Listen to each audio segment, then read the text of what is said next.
Neighbours को या अड़ोसी पड़ोसियों को कि हम क्या देख के आ रहे हैं। और इतनी मान्यता, इतना प्राचीन मंदिर, कहीं ना कहीं एडमिनिस्ट्रेशन को भी चाहिए और ट्रस्ट को भी चाहिए कि इस ओर ध्यान दिया जाए, इसका प्रचार प्रसार किया जाए, बोर्ड्स वगैरह सही तरीके से लगाए जाएँ ताकि लोगों को पता लगे कि इतना पुराना मंदिर यहाँ पे मौजूद है और यहाँ पे आएँ और इस बिल्डिंग की जो है वो रख रखाव करें ताकि ये आते समय के लिए भी और 200-400 साल तक रहे, ताकि हमारे जो आने वाला फ्यूचर है, आने वाले जो हमारा युवा है, उनको भी जो ये जानकारी मिलेगी हमारे प्राचीन मंदिर, हमारा प्राचीन सभ्यता किस तरह से थी और क्या क्या मान्यताएं होती थी। अभी हम मोनी बाबा आश्रम के बिल्कुल बाहर हैं और यहाँ पे ये आश्रम है, लगभग 40-50 साल पुराना जो ये आश्रम है। और यहाँ पे ये बोर्ड मैं आपको दिखाना चाहूँगा, ये श्री बलदेव जी मंदिर, काफ़ी अच्छा बोर्ड यहाँ पे लगाया है, काफ़ी चमकदार जो बोर्ड यहाँ पे लगा है। और मंदिर जो है श्री बलदेव जी मंदिर है, वहाँ के आपको दर्शन करवाने के लिए लेके जाएंगे। और यहाँ पे मैं दिखाना चाहूँगा धर्मा ट्रस्ट की तरफ से यहाँ पे ये बोर्ड लगाया गया है, ये श्री बलदेव जी मंदिर धर्मा ट्रस्ट जम्मू व कश्मीर, हाँ, ये बोर्ड लगाया गया है। और ये रास्ता यहाँ से जो है, ये रास्ता श्री बलदेव जी मंदिर की ओर जाता है और रास्ता तो काफ़ी अच्छा है, लेकिन अंदर चल के देखते हैं अंदर की क्या स्थिति है और क्या मान्यताएं हैं, कितने लोग वहाँ पे आते हैं और कितना प्रचार प्रसार जो है इस मंदिर का है और क्या हालत है इस मंदिर की, वो भी आपको दिखाने की कोशिश करते हैं।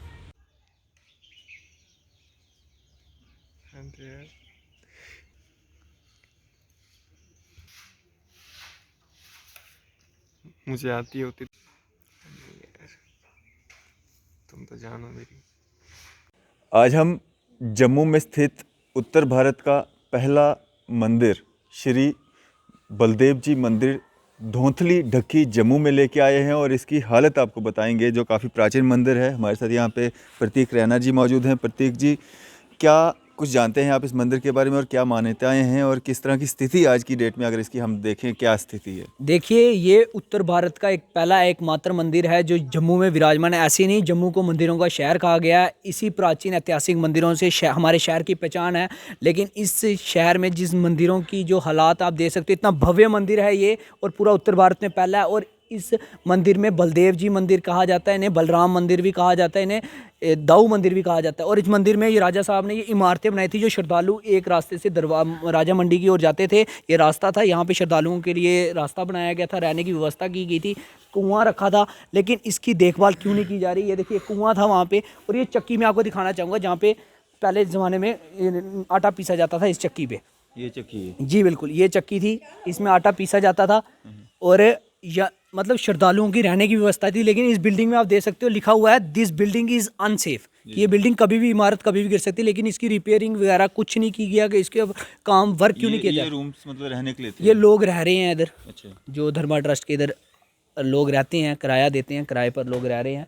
ये कुआं था और कुएं को मैं दिखाना चाहूँगा कि कुआं कितना गहरा है। ये कुआं थोड़ा नहीं है, बहुत बड़ा कुआं है, इसका भी मलबा निकाला गया। लेकिन फिर भी इसकी जो अंदर गहराई है, इतना गहरा कुआं लोगों के लिए रखा था राजा साहब ने। लेकिन अभी तक मंदिर की देख सकते हो क्या दुर्गति की हुई है। मंदिर की क्यों नहीं देखभाल की जा रही के नाम पे, मतलब यहाँ पे कुछ भी नहीं है, मेंटेनेंस बिल्कुल नहीं की जा रही मंदिर की। आप देख सकते हो राजा के समय की जो 200 वर्ष पुरानी ये इमारतें खड़ी हैं। ये इमारतें 200 वर्ष पुरानी खड़ी हैं और देख सकते हो इमारतें जैसी थी वैसी ही हैं, इनमें कोई काम नहीं किया गया। पेंट किया गया, वो पेंट भी उखड़ गया हुआ है। इस मंदिर के जो ऊपर शिखर पे वो झंडा है, वो 15-15 दिन बाद तिथि के हिसाब से बदलता है, चाहे अमावस्या हो चाहे पूर्णिमा हो, ये तिथि के हिसाब से बदलता है। और इतना भव्य मंदिर पूरे उत्तर भारत में कहीं नहीं है, यहाँ पर विराजित है, यहाँ पर स्थापित है। लेकिन लोगों को क्यों नहीं बताया जा रहा है इस मंदिर के बारे में? पेड़ वगैरह, झाड़ियाँ वो सब लगा हुआ, मतलब मेंटेनेंस के नाम पर सिर्फ नाम की मेंटेनेंस है, कोई मेंटेनेंस ही। आप देख सकते हो मेंटेनेंस की हालत क्या है। और मैं आपको ये चरण पादुका बताना चाहूँगा। ये यहाँ पर एक बहुत विद्वान साधु रहते थे, ये उनकी चरण पादुका है। इस मंदिर की ऐसी भी मान्यता है कि इस चरण पादुका में महंत किशोर जी कि अगर किसी को बुखार हो, इधर आकर यहाँ पर लिटा दिया जाए तो इस चरण पादुका में उसके रखते ही उसका बुखार, उसके शरीर में जो सुस्ती पड़ी होती है, सब का निवारण हो जाता है, सब सुस्तियाँ खत्म। उर्दू में लिखा गया है? जी बिल्कुल, उर्दू में लिखा गया है। यहाँ पे हिंदी में लिखा गया है। ये महंत किशोर जी के चरण, ये पूरे चरण पादुका है उनकी। और बहुत मान्यता है, ये बहुत विद्वान साधु थे यहाँ पे जो विराजित थे। एक समय था रानी को सपने में नाग दिखाई दिए थे, नाग। तो उस वक्त रानी ने महंत जी से बात की थी कि मेरे को यहाँ पे मंदिर में नाग दिखाई दिए हैं स्वप्न में, सपने में। तो उन्होंने बोलते यहाँ पे बलराम जी का मंदिर स्थापित करो, क्योंकि उनको काल सर्प योग, किसी की कुंडली में कोई काल विराज रहा है तो उसका निवारण होता है इस मंदिर के एकमात्र आने से। किसी का विवाह नहीं हो रहा तो वो बलराम जी के मंदिर में आए, मंदिर में आकर बलराम जी के परिक्रमा लें और राखी बांधें, उनका विवाह होता है। किसी भी व्यक्ति का विवाह नहीं हो रहा हो तो ये ऐसी भी मान्यता है। मतलब इतने प्राचीन मंदिर को क्यों अनसुना किया जा रहा है। और ये देखिए, ये मंदिर ग्रेनाइट पत्थर, महाराजा के समय का ये ग्रेनाइट पत्थर है। इस पत्थर की अगर कीमत पूछी जाए तो ये बहुत महंगा पत्थर होता है, ग्रेनाइट पत्थर। और इस पत्थर की ये मूर्ति अभी तक यहाँ पर स्थापित है, लगभग 200 वर्ष पुरानी। इस पत्थर में पहले लोगों ने सिंदूर मल दिया था, लेकिन जब सिंदूर को हटाया गया तो ये मूर्ति वैसी की वैसी ही इतनी चमक शोभा वाली विराजित यहाँ पर है। इतने प्राचीन मंदिरों को लोगों को क्यों नहीं बताया जा रहा। अब हम आते हैं कई बारी तो हमें बताया नहीं जाता मंदिर के बारे में, दिखता नहीं, पता नहीं लगता। जैसे कोई स्थानीय निवासी टूरिस्ट आएगा, उसको मंदिर के बारे में, मंदिरों का शहर कहा गया, तो मंदिर के बारे में कैसे पता चलेगा। मंदिर के बारे में तब पता चलता है जब उसका बोर्ड होता है, एक साइन होता है कि मंदिर इस साइड है। लेकिन यहाँ पर बोर्डों की हालात आप देख सकते हो, इतना प्राचीन मंदिर है। देखिए डिज़ाइन देख सकते हैं, ये नागों का डिज़ाइन दिया, नाग देवता कहा गया है, ये नागों का डिज़ाइन दिया गया है। ये देखिए, ये नागों के डिज़ाइन से बना हुआ है ये पूरा मंदिर, देखिए। लेकिन इसकी बिल्कुल मेंटेनेंस नहीं है। पीछे भी हाल दिखाना है जरा, देखें तो पानी सारा अंदर आ गया है इसके, ये देखें जी बिल्कुल, जो पुरानी इमारत अभी तक टिकी हुई है, देखिए कितनी ज़्यादा अच्छा मटेरियल यूज़ हुआ है उस समय का, जो अभी तक ये इमारत टिकी हुई है। लेकिन आज के समय पे जो मटेरियल यहाँ पे लगाया गया है, देखिए ये पेंट ही उखड़ गया है वो सारा। बिल्कुल बिल्कुल बिल्कुल बिल्कुल, कितने मतलब बुरे हालात है। और ये भव्य मंदिर है, देखिए ये मूर्ति कहीं नहीं है, पूरे नॉर्थ इंडिया में कहीं मूर्ति नहीं है ये वाली।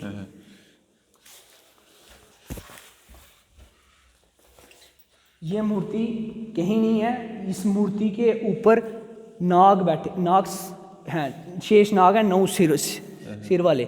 ये बलराम जी की मूर्ति है, इनके साथ में रेवती माता उनकी धर्मपत्नी है। और ये पूरे नॉर्थ इंडिया में ऐसी मूर्ति कहीं नहीं है जिनके सिर में ऐसे, इनके सिर में नाग है। ये ठाकुर जी कहा जाता है इन्हें। ये मतलब इतना ऐतिहासिक मंदिर है, लोग जाते हैं नासिक में पूजा कराने।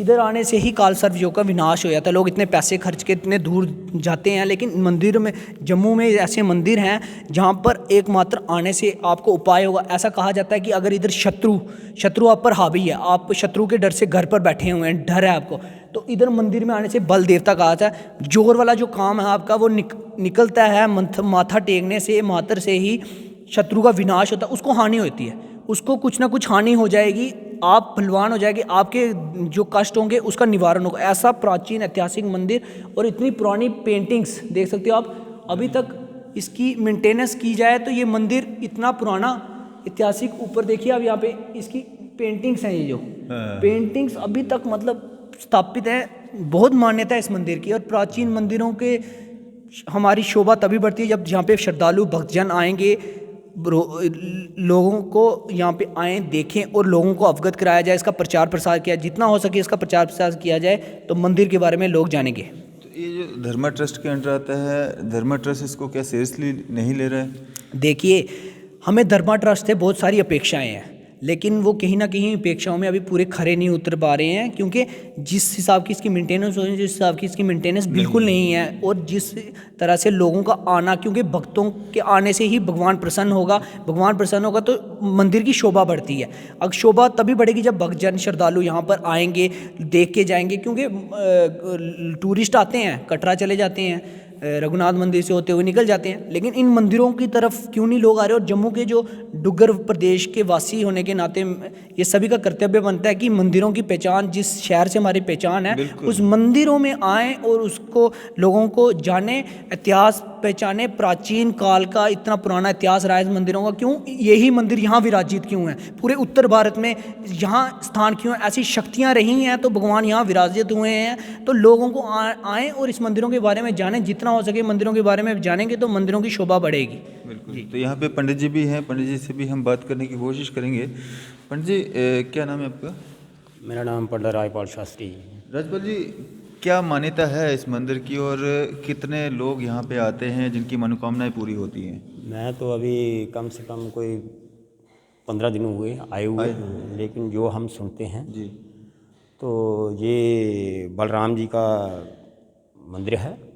ये कोई 150-200 साल प्राचीन है। अच्छा और जहाँ पर जो भी लोग आते हैं, जो किसी की शादी नहीं होती है, अगर किसी को काल सर्प योग है, यहाँ इनके दर्शन करने से ही दोष जो है दूर हो जाता है। जी और बाकी तो जो भी मनोकामना है, मनोकामना पूर्ण होती है। अगर कोई शत्रु वगैरह हो तो वो भी उनको भी नाश कर देते हैं इनके दर्शन करने से।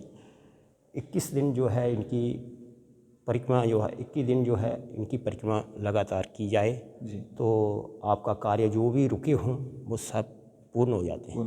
हाँ, तो बाकी जिन बच्चों की शादी नहीं होती है, लड़का लड़की की, तो वो आकर के इनको भाई बनाते हैं। अच्छा भाई बना करके इनको रक्षाबंधन बांधते हैं। अच्छा रक्षाबंधन बांधने से फिर वो 21 दिन जो है इसकी परिक्रमा करते हैं। और कम से कम महीना, 3 महीने, 4 महीने, 6 हो गया, साल के अंदर अंदर उनकी शादी हो जाती है।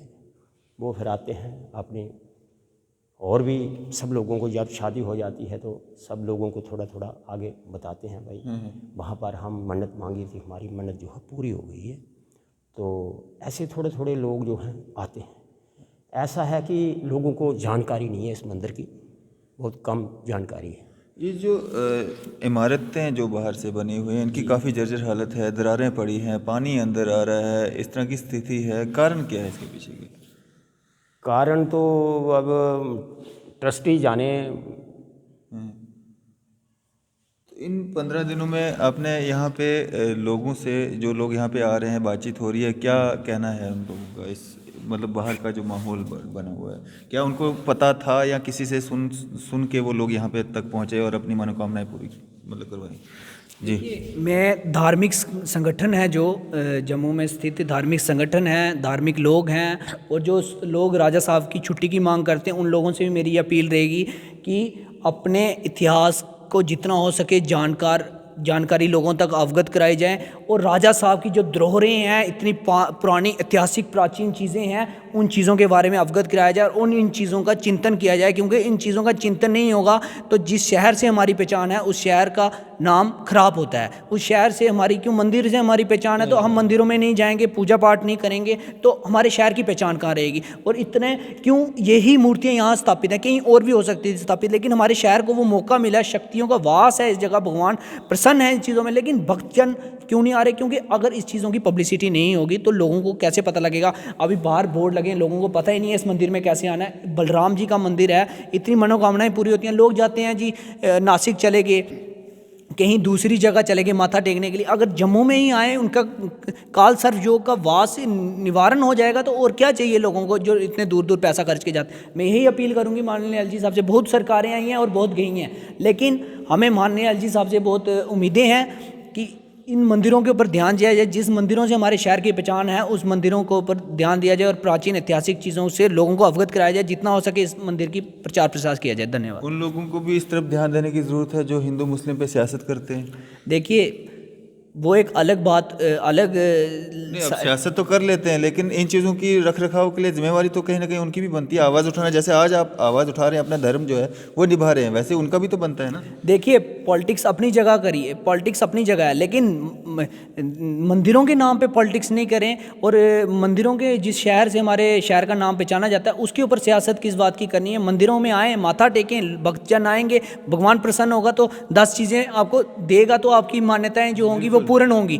ऐसे पॉलिटिक्स करके इसके ऊपर भी कोई निवारण तो होने नहीं वाला। लोग मंदिरों में आएंगे तो मंदिरों की शोभा बढ़ेगी, जब भगवान प्रसन्न होंगे तो खुद ब खुद आपका भी कोई काम रुका होगा वो चल पड़ेगा, उनकी गाड़ी चल पड़ेगी। पॉलिटिक्स तो आप लोग कर रहे हैं, लेकिन इन चीज़ों का ध्यान नहीं रख रहे हैं। ये जो हमारी धरोहर है, लगभग 150-200 साल पुरानी जो ये प्राचीन मंदिर है, और उत्तर भारत का ये पहला मंदिर जम्मू को यहाँ पे नसीब हुआ, और यहाँ पे आने से लोगों की मनोकामनाएं पूरी होती हैं। ये हालत है, ये ऊपर मैं आपको दिखाना चाहूँगा।